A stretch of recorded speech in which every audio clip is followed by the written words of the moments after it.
A look at one of the stars of the Russian team. This from the early part of this program, Svetlana Khorkina, and we're going to show you her floor exercise here before we join the entire action in rotations 3 and 4. Four rotations altogether to decide the title, the team title here at these World Championships, but this one of the great Russian stars. Yes, Khorkina is everything that gymnastics requires, really. She's 22, elegant, moody as a film star, highly competitive and extremely elegant.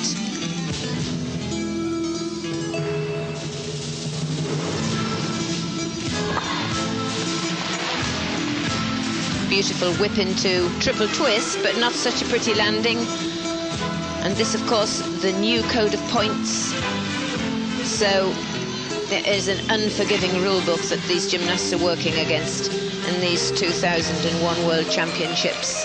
But Khorkina remains as elegant as ever. Superb credentials. World champion in '97 and European champion in '97 and the year 2000. But a string of titles on the uneven bars, her real forte. But floor, she is one of the most elegant exponents.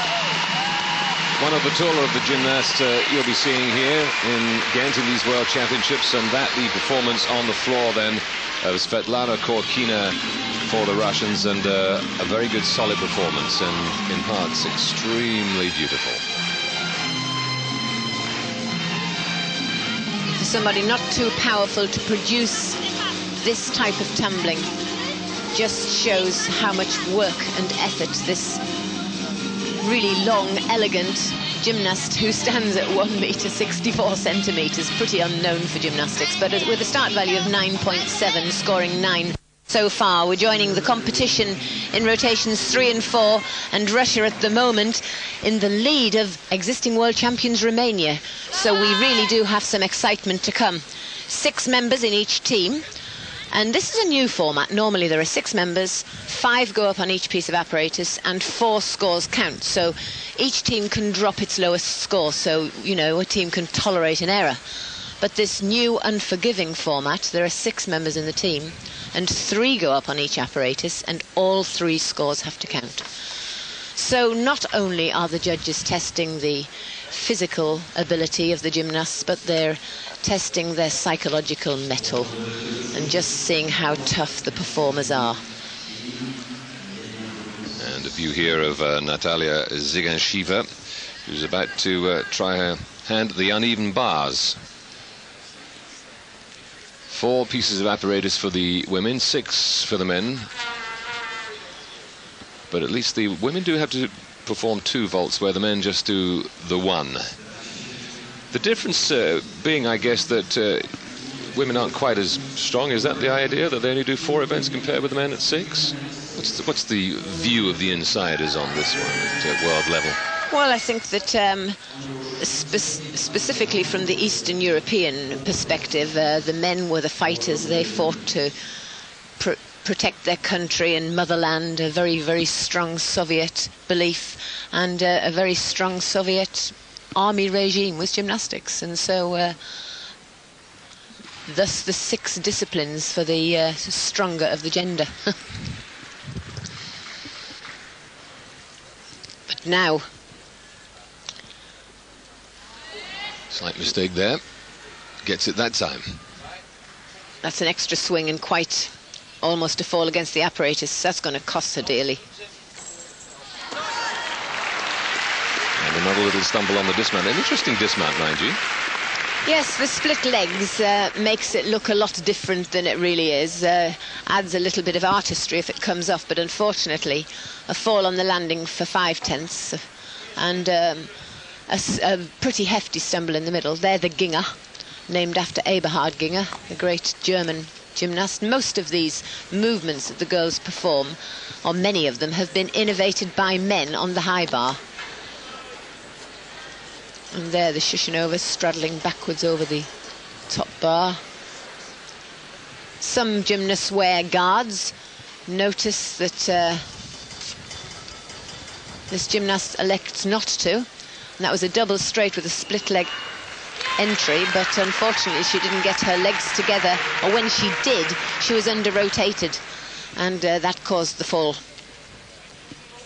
Natalia Zigansheva awaiting the judges' verdict on that performance. And a reminder, the Russians out in front halfway through this competition, ahead of Romania, the favourites, the United States in third place, and they came second in the men's team competition, and everybody's so pleased that they've turned up after the troubles in America and all the fears and so on. The Japanese have elected not to come to these World Championships, but the Americans are here. And so are the Dutch, and they're really, I hate to use the word flying, it's a bit of a cliche, but a junior squad from last year performed very well, and now they're up at senior level and in fourth position at the halfway point in this team championship. So well done to Holland for producing something a little more than their history would have suggested, but they've put quite a bit of effort into gymnastics in the last year or two, got one or two centres of excellence going, and it's paying dividends. It certainly is. It's great to see so many nations sharing in the medals, and a bit of a disaster there for Zigansheva.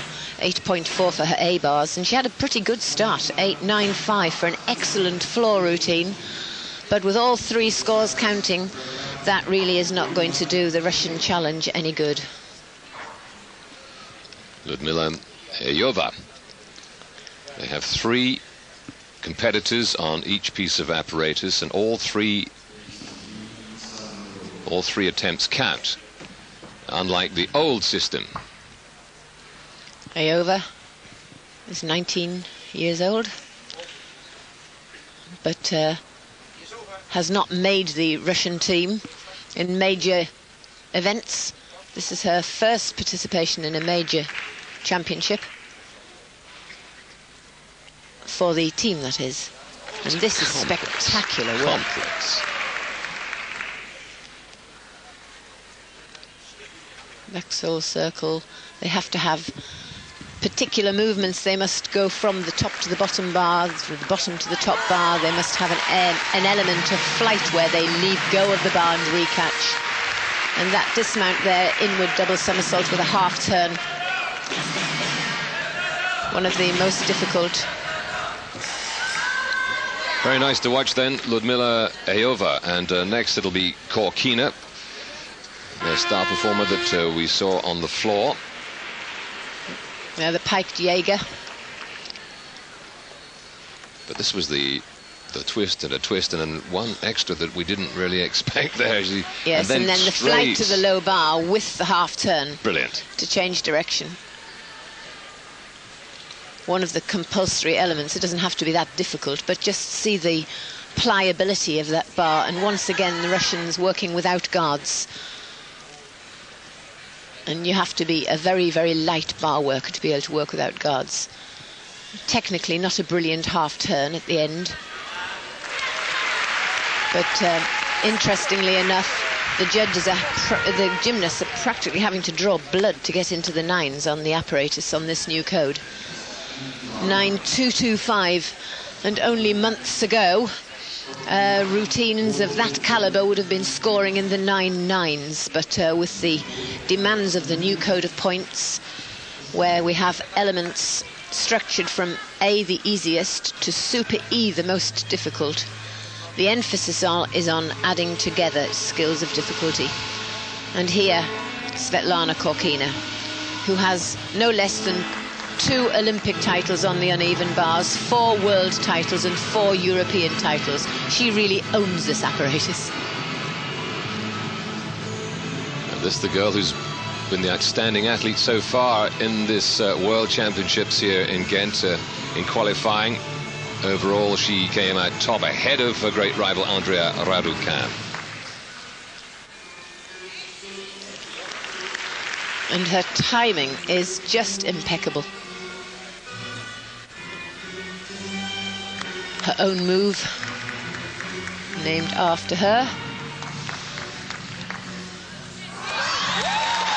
And a back in, full out, dismount, but the work in the middle of the routine, the intricacy is, you know, when you spend all your life in a gym like I do.